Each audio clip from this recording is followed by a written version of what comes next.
मी श्याम पटेल, आपण बघत आहात लेवा जगत न्यूज।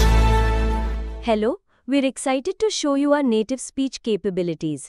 बातमी चोपडा येथील चोपडा ग्रामीण पोलीस ठाण्यात मानवी हक्कांची पायमल्ली, उपनिरीक्षक निलंबित। जळगाव 29 जुलै 2025। चोपडा ग्रामीण पोलीस ठाण्यात अल्पवयीन मुलीच्या अपहरणाच्या प्रकरणात संशयित म्हणून ताब्यात घेतलेल्या 3 युवकांवर केलेल्या अमानुष वर्तनामुळे संपूर्ण जिल्ह्यात संतापाची लाट उसळली आहे। पोलिसांनी त्यांना केवळ मारहाणच केली नाही, तर त्यांच्यावर मानसिक व लैंगिक छळ केल्याचा आरोपही समोर आला आहे।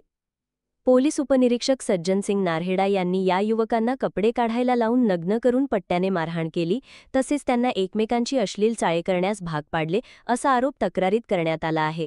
एवढेच नव्हे तर याच प्रकरणात एका महिलेलाही अश्लील शिवीगाळ करत मारहाण केल्याचे तिने आरोपपत्रात नमूद केले आहे।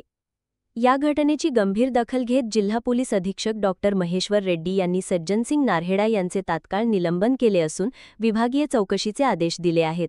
पोलिसांच्या अशा कृत्यामुळे संपूर्ण पोलीस यंत्रणेवरच प्रश्नचिन्ह निर्माण झाले असून नागरिकांमध्ये प्रचंड संताप व्यक्त केला जात आहे। की लैंगिक छळ झाल्याची तक्रार त्यांनी केलेली आहे आपल्याकडे। ग्रामीण पोलीस स्टेशनला एक अल्पवयीन मुलगी पळवून नेल्याबद्दलची तक्रार प्राप्त झाली होती, त्याच्यामध्ये गुन्हा दाखल होता। मुलीचे जे नातेवाईक होते त्यांनी एक 2-3 गावातल्याच एका भिल्ल समाजाचे त्या मुलावर संशय व्यक्त केला होता, त्यासाठी त्याला चौकशीला आणलं होतं। चौकशीला आणल्यानंतर जे ग्रामीण पोलीस स्टेशनला नेमणुकीला होते पोलीस उपनिरीक्षक नाहर्डे, त्यांनी त्याला मारहाण केली आणि काय आणखी अन्य प्रकारे छळ केला अशी तक्रार त्यांच्या नातेवाईकांनी नंतर केली मुलाच्या। त्याप्रमाणे आम्ही लगेच त्याची दखल घेतली, काय प्रकार झाला ते मुलांना विचारपूस केली आणि लगेच त्याचा कसुरी अहवाल बनवून पोलीस अधीक्षक जळगाव साहेब यांच्याकडे पाठवला। त्यावर त्यांनी SP साहेबांनी त्याची विभागीय चौकशी करण्याचे आदेश दिले आहेत।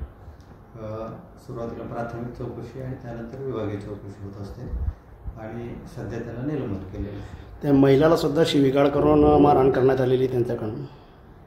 महिलाला शिवीगाळ करण्याबद्दलची आम्ही एक प्राथमिक चौकशी केली, तर तसं काही त्यांनी सांगितलेलं नव्हतं। आता जर सांगत असतील तर त्या पद्धतीने अजून ती पण चौकशी करण्यात। आपले शहर पोलीस स्टेशनचे जे साहेब आहेत ते बारामती ॲग्रोवर जाऊन त्यांना धमकी दिली होती पवार साहेब करून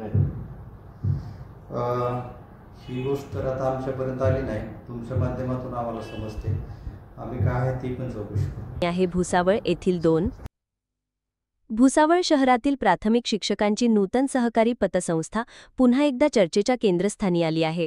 9.90 कोटींचा बोगस कर्ज घोटाळ्याप्रकरणी संस्थेचे माजी संचालक व कर्मचारी असे एकूण 16 जणांना अटक करण्यात आली आहे।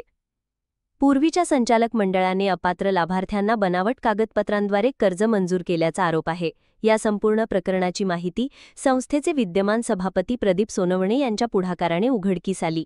त्यांनी शासकीय लेखापालांकडून तपासणी करून 1.93 कोटींच्या RTGS घोटाळ्याची माहिती पोलिसात दिली होती। या घोटाळ्याच्या पार्श्वभूमीवर आर्थिक गुन्हे शाखेच्या पोलीस निरीक्षक संदीप पाटील यांच्या मार्गदर्शनाखाली तपास पथकाने तातडीने कारवाई करत आरोपींना अटक केली। अटक करण्यात आलेल्या आरोपींमध्ये माजी संचालक, व्यवस्थापक, कॅशियर, लिपिक, शिपाई अशांचा समावेश आहे।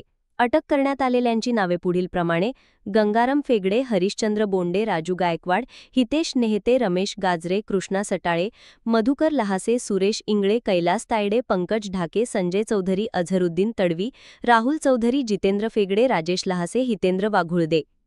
या घोटाळ्यामुळे शिक्षक वर्गात मोठा संताप असून संबंधितांवर कठोर कारवाईची मागणी केली जात आहे। लेवा जगत यूट्यूब चॅनलमध्ये आपले स्वागत आहे। आपल्या परिसरातील ताज्या घडामोडी बघण्याकरता आमचे चॅनल सबस्क्राईब करा आणि आपल्या मोबाईलवर बघा ताज्या बातम्या व कमेंट करून प्रतिक्रिया जरूर कळवा।